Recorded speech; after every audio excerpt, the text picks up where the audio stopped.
মা কি গো, কি হইছে আপনার? এমনি গামছেন কি লিগা? হ্যাঁ, কি হইছে? আন করেন এই জায়গা বল। কি হইছে আপনার?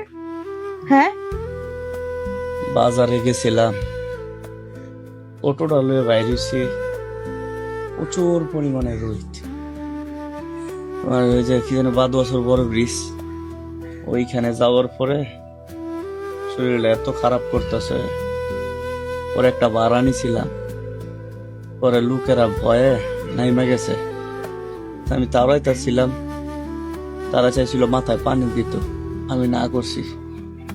তাড়াহুড়া করে বাড়িতে এসে পড়লাম। আমি যে আপনার কয়টা দিন ধরে কইতাছি যে আপনার শরীরটা বেশি একটা ভালো না, এখন অটো লয়ে বাইরন লাগতো না। আপনি তো আমার কোনো কথারই দাম দেন না। না বাইরে যাবো কই, সামনে ঈদ, টিয়া পয়সা নাই। এই রোজার মাছ কষ্ট মষ্ট করে চলতেছি, ঈদের মধ্যে তোমারও তো কিছু কিনা দিতে হইব। আর বাড়ি থেকে সবাই ফোন দিতেছে, সবারই তো কিছু টুকটাক টিয়া পয়সা পাঠাই দিব না। হ, মাসের মাস বছরের বছর জায়গা, কেউ খবর লয় না একটা ফোন দিয়া। ওই টাইলেই ফোন দেয় হেনতে হেনতে হেনতে হেনতে। আপনি চালান অটো, আপনার কইছেন আরো 10 জন লয়ে চিন্তা করতেন। আগে নিজে বাঁচেন, নিজে বাঁচলে বাপের নাম, নিজে বাইচ্ছেন পরে আরো 10 জনের দেখতেন।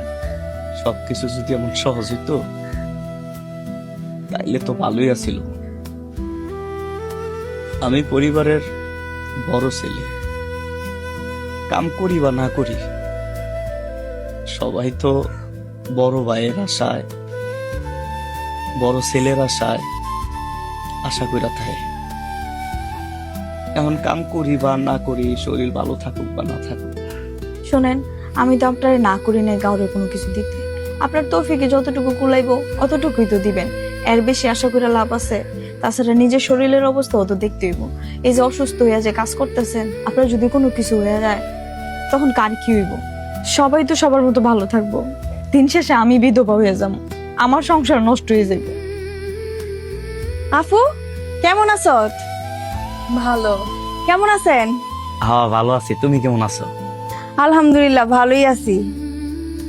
দুলাভাই, এবার ঈদের মধ্যে কিন্তু আমার গর্জিয়াস একটা জামা কিনা দিতে হইব। ওই বাড়িতে সময় একটা 3 পিস কিনা দিছেন, কেমন দেখা যায়, কিন্তু এবার ঈদের মধ্যে একটা গর্জিয়াস দামি জামা কিনা দিতে হইব।